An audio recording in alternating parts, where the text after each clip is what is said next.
These two guys have Minnesota sports flowing in their veins. Mackey and Judd on Score North and ScoreNorth.com. It's not like we were loose. Like, we didn't give up a whole ton, but what we did was very quality when we did, and we made a few mistakes. But that team we talked about last night, San Jose playing loose, and that team did and played hard tonight, and they obviously got the extra one.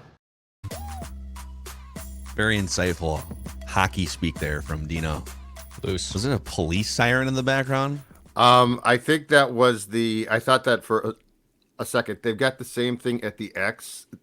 They do something in arenas sometimes with the fire alarms post game, and they'll go off. The X will have that, which it's just really annoying. It's honestly terrifying. Just trying to kick people out of the building, or what? Yeah. No, it's some type of testing, or it gets hit. I don't know what, but it's really annoying. It's hard to write with a freaking fire alarm going off. So now, fortunately, I just go home. Be a professional. Be a professional. Yeah, well, I mean, that's my problem.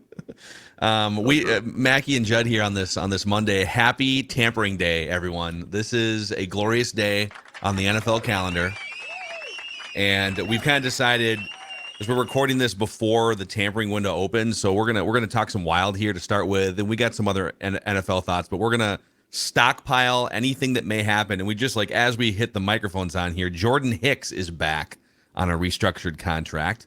We don't know. By the way, Dex, your tweet there. Mm-hmm. Let's see here.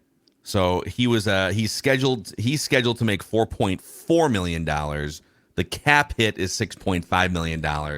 Up to you if you want to alter that tweet that you just put out on. I'll probably leave it because he was still scheduled to make the 6.5 on the cap hit. So tell that to him. He's getting 4.4. He wants the 6 point. He was scheduled, but I don't know what's going to happen now. They are slicing and dicing, baby. So he's not sliced and diced in terms of his roster spot, but his salary will definitely not be what it was. So we're going to stockpile all Vikings related news, and we'll hit you guys with a Purple Daily episode later. But Judd, why don't you fire away here? It's a Statements Monday on Mackey and Judd. All right, my first wild statement. Jonas come back. With Kirill Kaprizov out, that's bad enough. Now, I do like the fact that in Kaprizov's 2-game absence so far, Zuccarello shooting more, that they are actually generating at times more shots. But this defense cannot take the loss of Brodin and Kaprizov being out up front.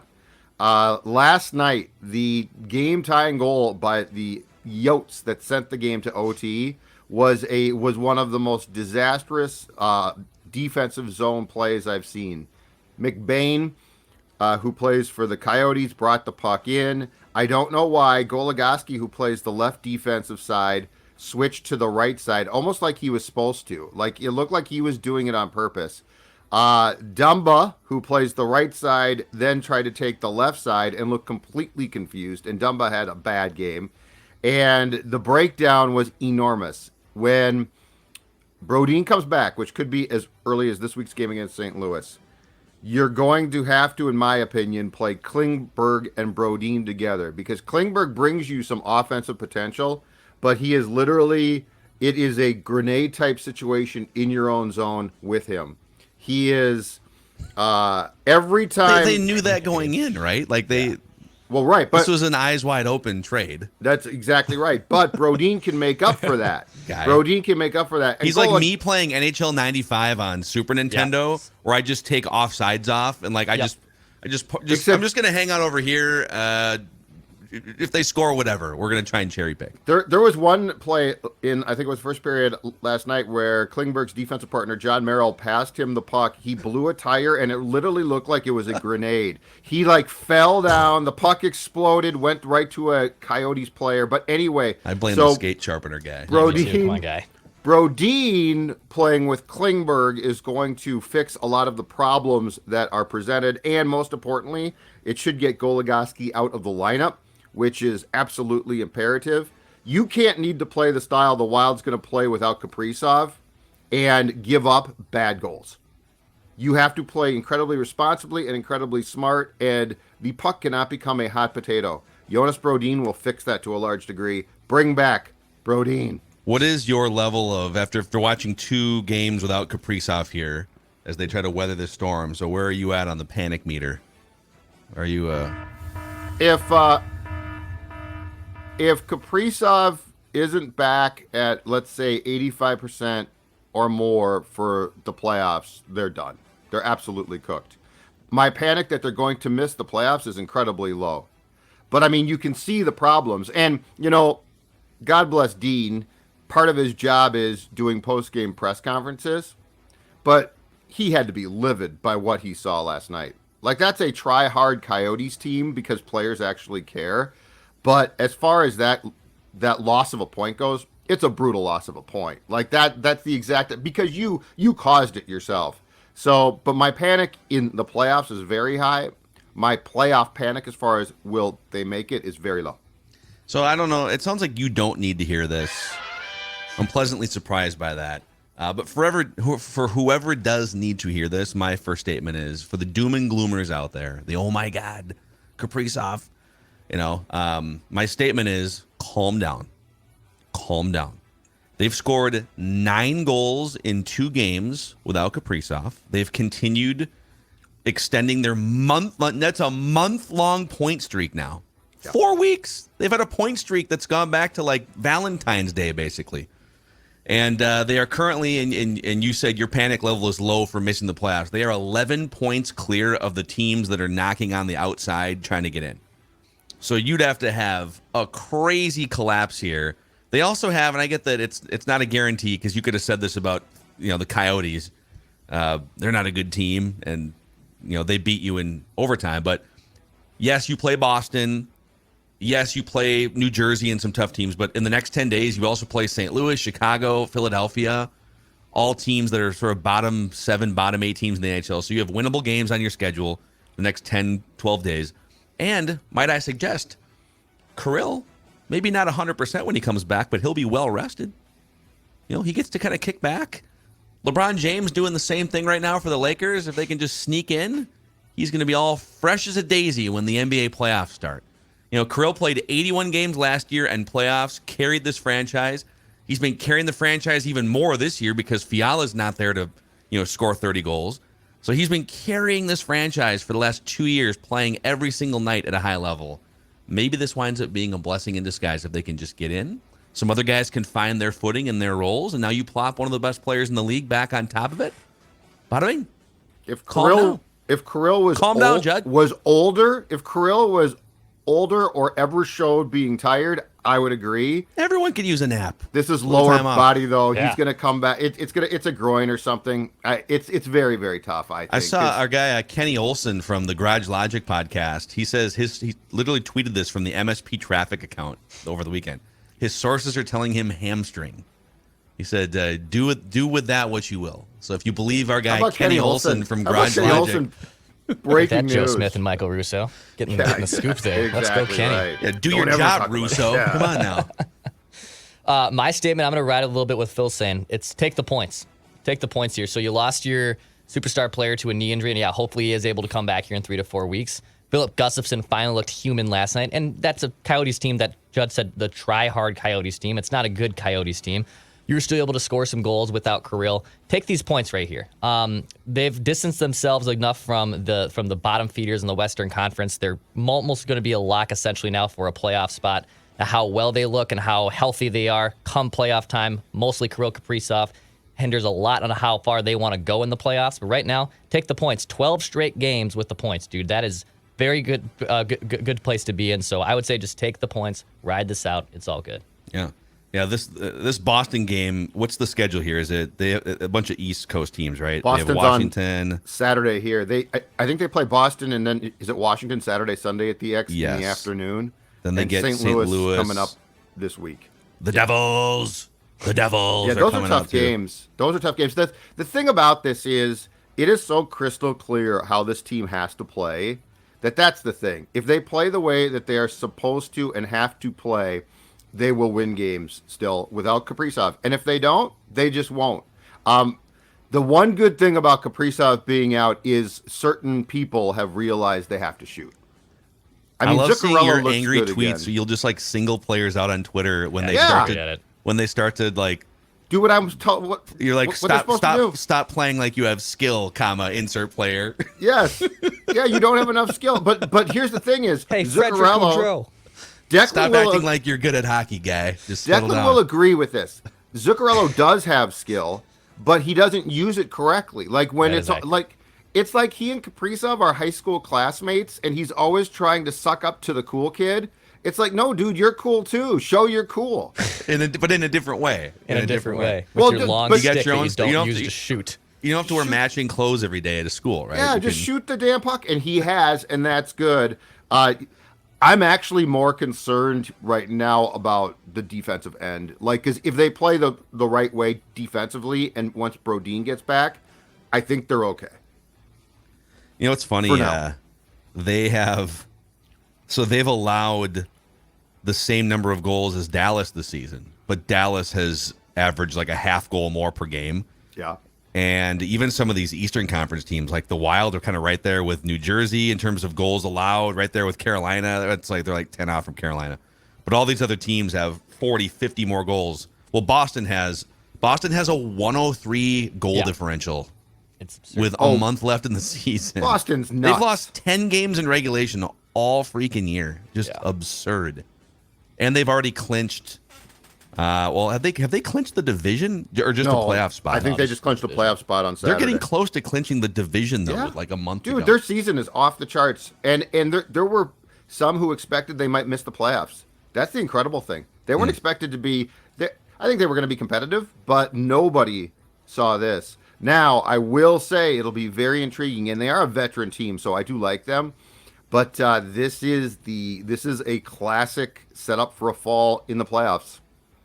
Like, Yeah. you play your ass off, you get all these points. I've told you guys forever, I am as against the President's Trophy, which is for the most points, as any regular season trophy that I can be. But 'Cause do you think work there's your ass off. causation, or is it just okay? It's hard for any number one seed in hockey to make it through the 2-month playoffs and win the cup, or do you think there's causation that if you rack up 110 or 115 points, I mean they're going to rack up 120 some points? Yep. You're saying that because you did that, you're going to be worse in the playoffs. Not all the time, but I'm convinced that and this goes back to the perfect example. The poster child is, do you remember about, was it 4 or 5 years ago, the Lightning had an unbelievable season, won game one of the playoffs against Columbus, and then I think got swept. And there's two things. One is, I think when you start to have a season like that and you start to chase the points, so like you're like, this is unbelievable, that you actually focus on that and work so hard. And the playoffs come, and this is not true across the board. It's not true every single time. But the playoffs come, and you take this breath, and you're like, okay, here we go again. And you're sort of gassed at times. And the other thing is, when you look at it, like with Boston, they're a veteran team. So, like, they're going, pardon my French, balls to the wall right now. Like, they're working their asses off. Like, this is hard to get this many points. And I just want my players as fresh as possible. What's the solution though?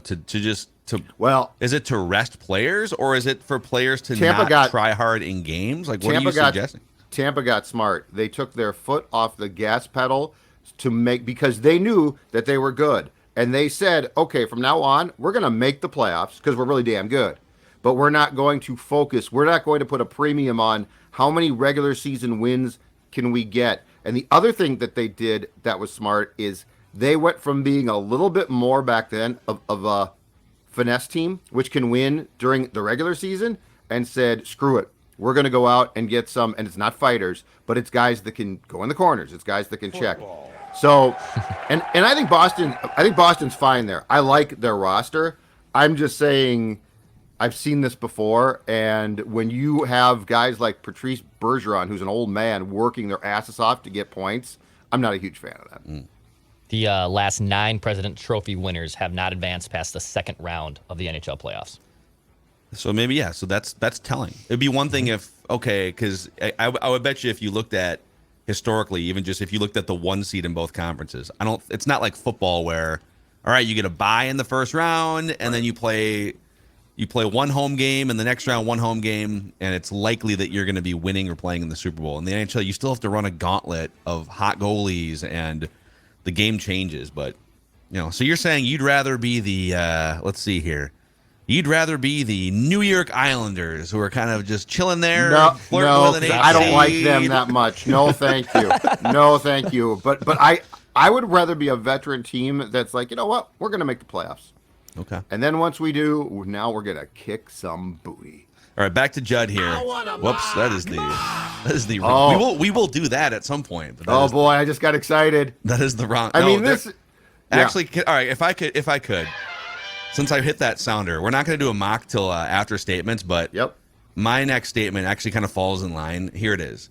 Not even the Bears can screw this up, can they?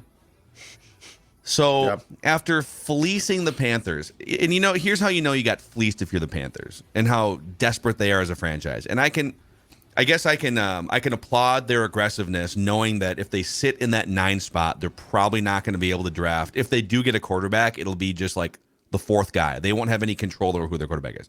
They're saying, we just want the quarterback for the first time since Cam Newton. We want a guy that we can plug in and we'll worry about the rest later. But they don't even, I don't think, know who they're going to draft yet.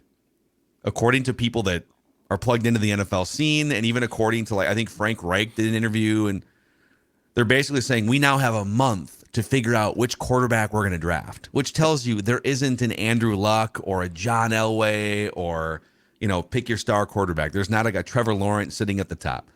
But on the Bears end of it, they now have, and you tell me, Vikings fans, does this make you a little nervous? Usually you kind of just write the Bears off. Yeah, they play you tough on Monday night because they can run any quarterback out there and still give the Vikings problems. But generally, the Bears are not a team to worry about very often. Mm-hmm. But now they have $75 million in cap space this year and a lot more beyond this year, most in the NFL. They have 10 draft picks this year, including 4 of the first 64 picks. They have 2 first-rounders next year, a first and 2 second-rounders in 2025. They now have DJ Moore, one of the top 10 to 12 wide receivers in the NFL, Chase Claypool, Cole Kmet, and Darnell Mooney. That's probably the best set of 4 weapons they've had, at least since I was born. And then Justin Fields on a rookie contract for 3 more years. Can they screw this up? Here's what I'll say. Well, of course they can, but Ryan Poles, and this is what I like, from the day he walked in that door, his plan has been just perfectly clear. So I would give them the benefit of the doubt because so far, whether you agree with the plan or not, it's being executed step by step by step, right? So who knows? I mean, it's the Bears. They have not had a franchise quarterback since Sid Luckman in the 50s. So yes, they can, but I love this. And I also love, in baseball, I think there's a case to be made that the new wave of executives have done some good things and some bad things. There are some things in baseball this is not old man yelling at clouds. It's just there's some things about baseball that I think they're trying to fix now too, by the way. But you know what, you guys, in football, the new wave of executive is great. For the first time in the history of the league, the first overall pick was traded before April. Second of all, Carolina's turned around and said, hold on a second here. We want the pick because we might shop that pick too.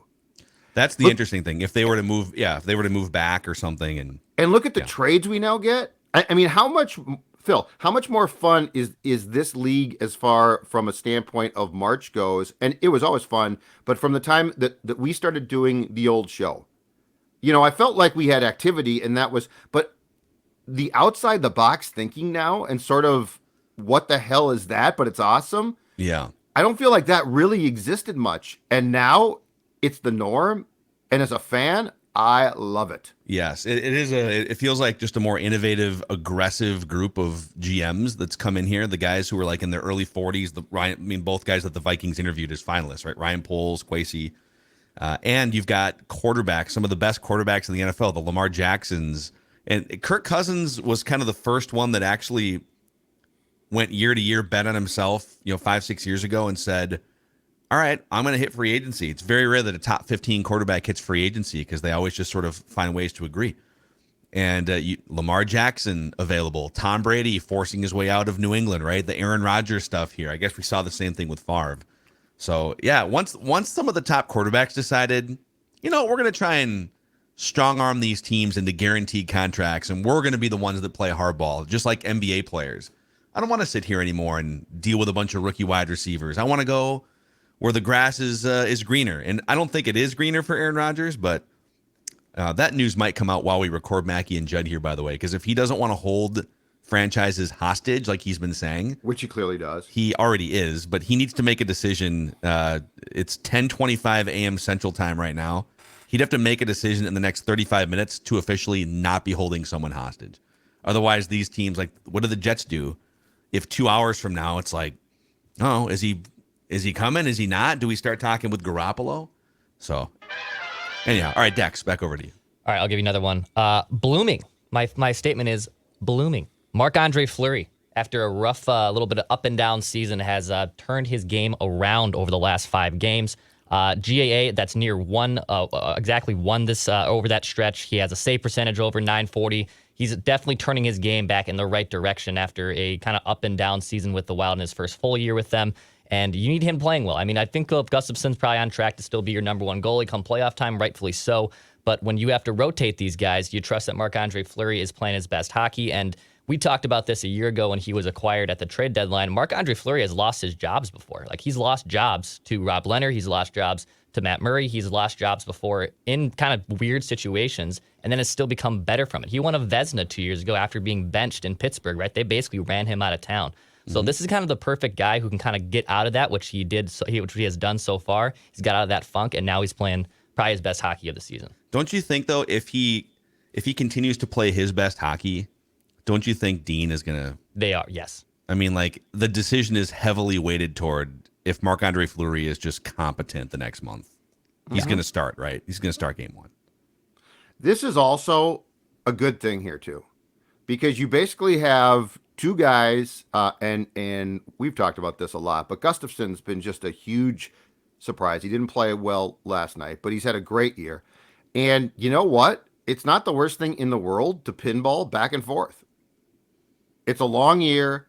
Hell, in the playoffs, 2 guys can play at times. So, like, it's been very convenient, I think, that they've sort of gone back and forth. I think we think it's a bad thing because, give me definition. Who's your top goaltender? But the reality is this. Both guys, for the most part, have played well, struggled at times, which is to be expected. But one of them, it seems like, at least since the very start of the season, is always playing well. So, like, this is a good problem. And if you are going to make a playoff run with this team in particular, you're going to have 2 goaltenders. So, like, I don't think, unless Fleury or Gustafson started and just stood on their head, which with Gustafson's inexperience and Fleury's age, I don't see. I think it's a pretty good problem. Because they both played really well at times, and Fleury right now is playing great, and that's outstanding. I agree. It's a good problem. All right, Judley. My next wild statement. May the 4th be with you. That would be the 4th line of the Wild, which last night, I'd like to give them kudos. Shaw, Dewar, and Reeves were the best line that team had. They played absolutely outstanding, and that might seem like a small thing, but again, postseason hockey, if you can get a 4th line that can eat up time, provide you any offense at all, but more importantly, play the style that this team is trying to embrace, it's absolutely a hidden gem. It's absolutely key. And that line, the last 2 games, I think, but last night especially, was just outstanding. And the Coyotes gooned it up a little bit more than I think you'll see in the playoffs. But I mean, the playoffs, you don't have fights there, but you certainly have tight games, scuffles, and a lot of scuffles, and you got to be tough. You got to be tough there, and that 4th line plays that style. And Shaw and Dewar on the penalty kill are phenomenal. So, like, don't overlook what that line brings, because ultimately it's incredibly important. And I thought that the way that those guys played last night, I thought they were clearly the best line that the Wild had going. I know that this is probably irrelevant by the time people listen, but just to hear your reactions right now, I interrupt this statements edition of Mackey and Judd for another Aaron Rodgers as the world turns update from our guy, Rob Demoski. He says, we're an hour away from the start of free agency. Now a half hour, by the way. And I'm told neither the Packers nor the Jets know what Aaron Rodgers is going to do. Has he surpassed Brett Favre in terms of peak narcissism? If you had a Mount Rushmore of the biggest narcissists in NFL history, is Aaron Rodgers now the George Washington? Has Brett Favre been moved down a peg? You know who I'm going to blame here? I'm going to blame the Packers. Because the Favre thing, which, by the way, was not their fault, but blew up on them so disastrously. I mean, they literally had people, in their parking lot protesting, okay? So have you seen Mark Murphy, the Packers president, and that entire team has been like, basically said, we want to move on, but we owe this to Aaron Rodgers. Take his time, blah, blah, blah. No, you don't owe this. At this point in time, you don't owe him anything anymore. So, I actually blame the Packers, because when Favre retired, at that time, they made very sure after the 2007 season that he was done. And then in June, he's like, I want to come back. And they're like, dude, we turned the job over to Aaron Rodgers. And so then it sort of blew up against the Packers. He ends up with the Vikings. It's as far as they're concerned, a disaster. But this whole thing of allowing him, we're going to give him his time, where he has done nothing but crapped on you for how long now? Every offseason, Aaron Rodgers has crapped on you. That's worse than Favre. Because Favre made rumblings for years about retiring. Aaron has talked about being unhappy. They've given him, look at how much money he's scheduled to make in 2023. He ain't retiring. And everyone just walks on eggshells around him. Has no one with the Jets, no one with the Packers, Mark Murphy, or is it Woody Johnson? Is he the owner, the billionaire owner of the Jets? Yeah, right? Woody Johnson. Yeah, no one is telling him, hey, we need a decision by 5 p.m. Sunday, because we need to know what we're doing when everyone else starts to negotiate with free agents. We need to know, do we need to clear $50 million in cap space? Can we sign players? Should we go after Jimmy Garoppolo? Well, and it's just hilarious, man. If you don't want him back, it's very clear the Packers are done here, right or wrong. All right. If you don't want him back, go scorched earth. But then you lose trade value. So they've already lost a bunch of trade value because they're negotiating with one team. Exactly. And so if they then go scorched earth, now the Jets are going to be like, oh, well, but then both teams also run the risk of Rodgers. I don't think this will happen, because I think he wants the $58 million or whatever he's owed. Exactly. And I don't think he wants to share the Hall of Fame podium with Tom Brady. So I would probably call his bluff on this, but he could easily just say, I'm done. I'm going to retire, actually. He is one of those maddening people who thinks he's smart. Yeah. And the only way to get those people is to bully them right back. Go scorched earth. Screw it. He retires? Fine. What are the Packers going to get at this point in time? It's a bologna sandwich? They're going to get a first-round pick for him. Although I think we should stop talking about this, because it's all going to be outdated by the time we post this episode. All right. Sorry. Sorry, you started it and you got me pissed off. I know. Now I blame you. I even prefaced it by saying, this is probably going to be outdated. You poked the bear. I blame you. You poked the Judd bear. You did. Thank you, Declan. I'm going to poke the bear again here. Can I give you guys a twin statement here? Are you guys ready to talk twins? I know where you're going, because I've been reading the same things that you have the last couple of days. Okay. Well, my statement is everything is fine. Everything is fine. You're Kevin Bacon in Animal House when he gets run over. Everything's fine. So the Twins play their first regular season game in 17 days, just over 2 weeks. In 2 weeks, they will be, where do they travel to first? They play in Kansas City. Yeah. So they'll be in Kansas City in 2 weeks, probably from tomorrow, to prepare, take batting practice. 2 weeks. 2 weeks. Okay. Byron Buxton and Jorge Polanco, and not as shockingly, Alex Kirilloff, have not played in a spring training game yet. What's going on there? Let's go talk to the chief baseball officer himself, Derek Falvey, okay? And so this is a write-up from MLB Trade Rumors. The St. Paul Pioneer Press and MLB.com both talked to the chief baseball officer, Derek Falvey, who says everything's fine. Quote, relying on our medical folks on what they think are the best next steps. Next steps? Play baseball. But they're still telling us that opening day is in play, barring anything changing. And both guys' feedback has been positive.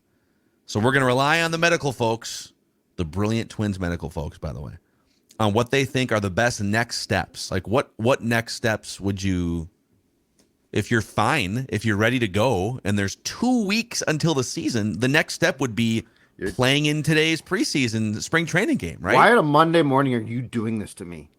I'm going to read this part again, too, because I find this interesting. The medical staff is still telling us that opening day is in play, barring anything changing.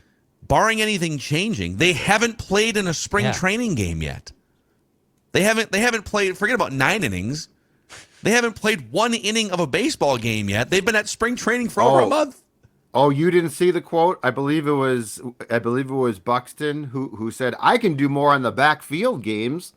Or no, it was Correa after he didn't play till March 1st. The minor league B games against double A players? On backfields. Correa, who didn't play until March 1st, said, yeah, I'm not just taking days off, guys. I got those backfield games going on. I can get more ABs back there. This is very ominous.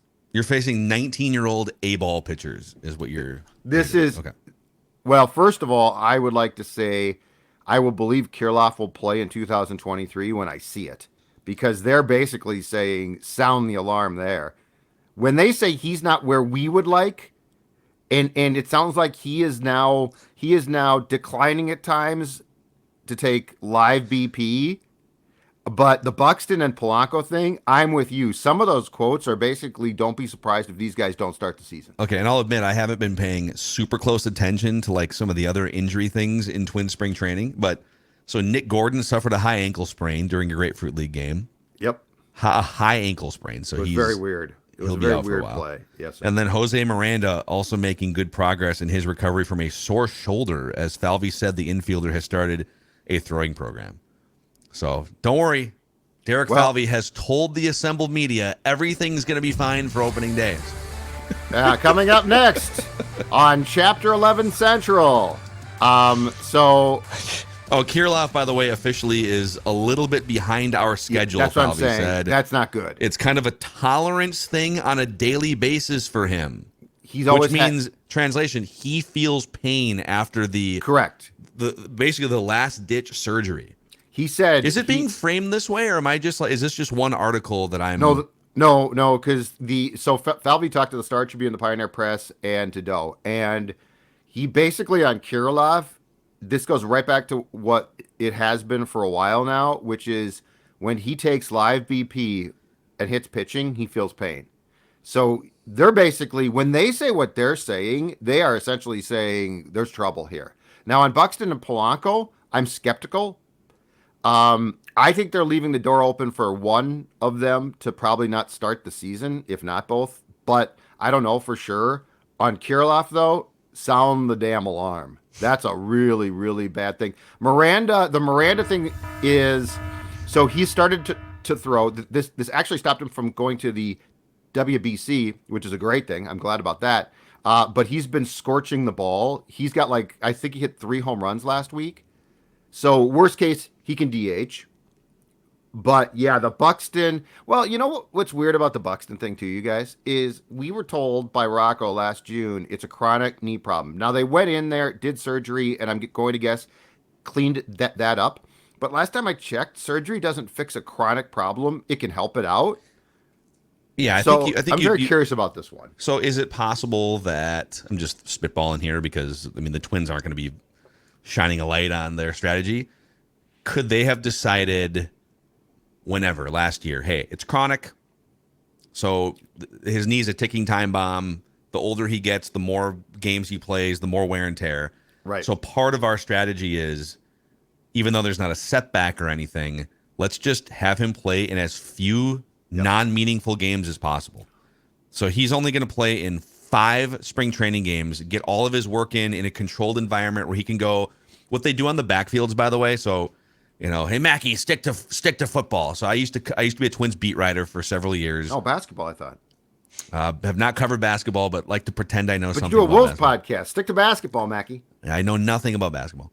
But on the baseball front, those backfields, oftentimes they'll just like fudge the games. So they might say, okay, we need Buxton to get 3 at-bats. And so instead of playing in the game for like the 7 innings it might take you to get 3 at-bats, you would just lead off the first 3 innings.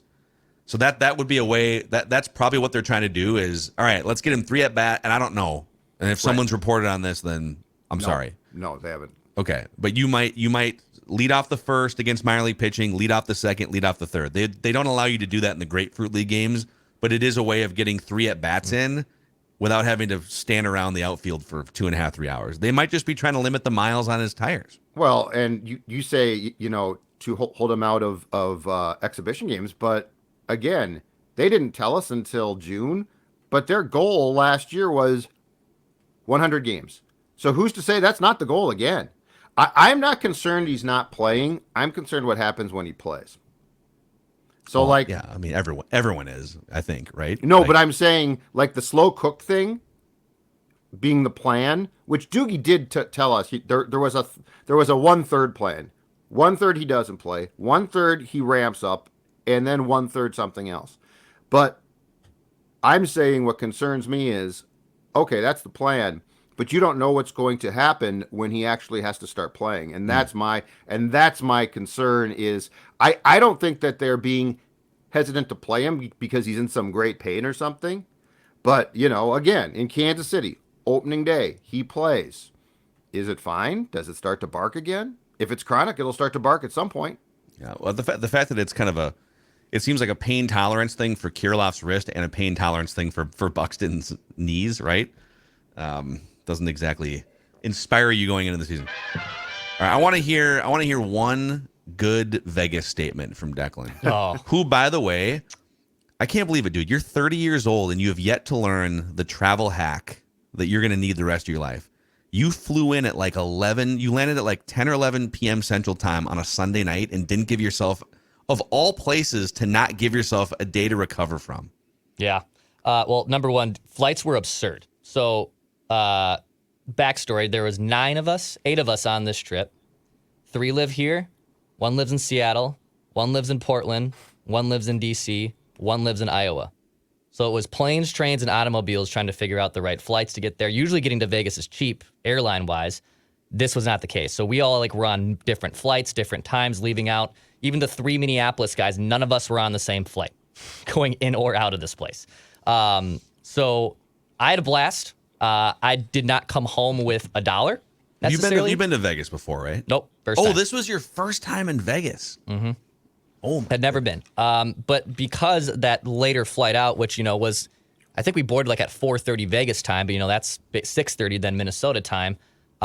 Yesterday, I can now confidently say after sitting on this for now like overnight, yesterday was probably the worst hangover experience I've ever had in my life. Wow. Ever. I've suffered more for sure. Like I've been in more pain, but because I was just like stuck in an airport and we were waiting, I think just the circumstance being in a small plane, I won't say what airline I had to fly back home in, it was just all the stew of the perfect, awful hangover situation. And man, I was so excited to be in my bed last night. What was it headache? Was it upset stomach? Like what was the culprit? Upset stomach. I've never had to puke at an airport before, but that was checked off the box yesterday. So yeah, it was pretty brutal. We were at Planet Hollywood Friday, Saturday night. That's where we stayed. And then we did some nice dinners and whatnot. And, it was weird. We actually joked. We were like, I think we all got a lot more, we had a lot more fun on Friday night compared to Saturday night. But, the 2 days of partying like that will then catch up to you by Sunday, obviously. So yesterday was a brutal day, but I had an absolute blast. I 100% want to go back. I loved it. Super, super fun. Judd, have you been to Vegas? Yeah, a couple times. Okay. I don't like it that much, but I've been there. It's fine. But I don't gamble really. So that's a big misnomer. I do love the sports books. I do a little sports betting here and there. Sports books are great. Little poker back in the day, but you don't need to sit there at a slot machine for fun. There's so many things to do now. Yeah. Besides, there's shows you can go to. There's restaurants. I mean, hell, just like walking around, dinking around, going to the different bars and stuff. There's so many things. We saw a show. It was fun, but if I'm going to spend my hard-earned travel dollars, I'm going east and trying to find pubs. I'm not really like the glitz and glamour. It's fine, and a lot of people love it, but it's just not really my first choice. I also think you can find pubs in Vegas. Yeah, but they're pubs that now downtown the old downtown's a blast. The old downtown is great. Little Hogs and Heifers, the Golden Nugget, and it's seedy. I love the seediness down there. Like it's dirty. You might see some street performers and assless chaps. Yeah. Yep. But I mean, that's Vegas. The new strip. That's all glory. That's all sanitized. I don't like that. I like character. I like old people. I like crazy. I think it also depends on like who you're going with too. Like we were on there for a bachelor party, so it was just 9 guys, kind of going a little crazier than we probably should be now that we're all in our early 30s. But I think it also matters who you go. Like my fiance has been to Vegas like 6 times. And she does not gamble and is not a big drinker, and she loves Vegas for all the reasons that Phil is saying, for shows or shopping and external things that aren't just the vices that are Vegas. Yeah, you can actually you can get a little extra kick out of a game without going to Vegas. You can go to Underdog Fantasy, the Underdog Fantasy app. That's what you could do. Yeah, the best and easiest way to play fantasy sports. In fact, what do we got here, Anthony Edwards? We got 27.5 points over-under tonight against the Atlanta Hawks. Why don't you ride that over, okay? He's been hitting 30s a lot recently. You can go to Underdog Fantasy, download the Underdog Fantasy app, use promo code SCORE, SKOR. New users get a first deposit match up to $100, and show us those winning slips. If you took Anthony Edwards tonight, let me see it. Go download the Underdog Fantasy app. Also, a shout-out to our friends at Dennis Kirk. So we're getting hopefully closer to outdoors and riding season, and you should make sure that you're ready for it. Whether it's a Harley, Indian, Metric Cruiser, sport bike you ride, you'll find what you need at DennisKirk.com so you can ride more and weight less. Over 180,000 parts and accessories in stock, clothing and helmets as well. Shipping is free for orders over $89, and if you order by 8 p.m., they ship the same day. Everything you need for your ride at DennisKirk.com. Real quick here, boys, to wrap. I want a mock! I have one of the first post-blockbuster trade mocks from a big publication here. Now that we have a new number 1 overall selector, The Athletic has redone their latest mock draft. Let's see who they have going where and where they have the Vikings looking toward. All right, number 1, Carolina Panthers via the Bears via that trade. They take C.J. Stroud as the first quarterback off the board. We've done like 23 of these mocks. Still, over half have cornerbacks going to the Vikings. Mm-hmm. That's still probably their biggest position of need. Patrick Peterson went on actually Adam Schefter's podcast and threw out like the Bengals and a couple other teams he's interested in. Did not mention the Vikings, so he's probably not coming back. Texans select Bryce Young, number 2.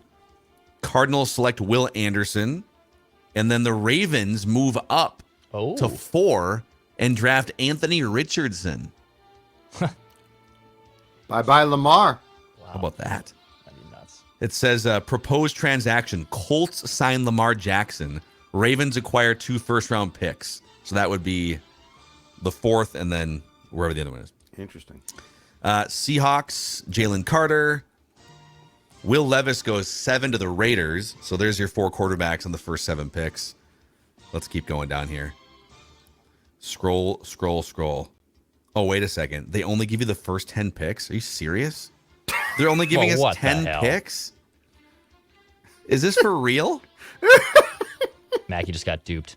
He just got trolled. Yeah. It does. This is the further. It's the first 10 picks and then the user error. Section. User error. I want a mock! Whoop. User error. Oh, man. Boy, for those of you that just waited 43 minutes and 50 seconds for that mock, it was bound to happen. Athletic had the Vikings picking. It was I'm bound. sorry. Biggest football day of 2023 so far, and Mackey steps up to the line of scrimmage on 4th and 8 and throws a check down. The Athletic is cheating you out of your $3 a month, or now on sale for $1 a month. It's the pre-free agency sale. That's right. Oh my God! I bet Bally Sports has all 32 teams, Phil. Bally Sports, you should have found their mock. Yeah, they have the Vikings trading up. Yep. They give up 2 7th-round picks to move up to the 2nd pick in the draft, and they take. Hold on, before the Vikings pick, we have to skip a payment to our creditors. We defer. Okay. Yep. We are going to sell that Vikings pick that we were going to mock to our creditors because we can't afford it. Bally's has restructured. It's not Bally's, by the way. It's Sinclair. I think. Yes. I think Bally's is probably like, wait a second. It's not us. We're just. Why doesn't Bally's get out at this point? If I'm Bally's, I'm like, we never signed up to paying for this publicity? What is happening? Yeah. Ridiculous. Great point. All right, we're gonna shut up here. Let Declan post this Mackey and Judd podcast, and then we will be monitoring, and we will be coming back at some point on this Monday for a Purple Daily reaction episode as free agency tampering opens up here. So thanks for hanging out with us. Daily Minnesota sports, entertainment, speculation. It's Mackey and Judd.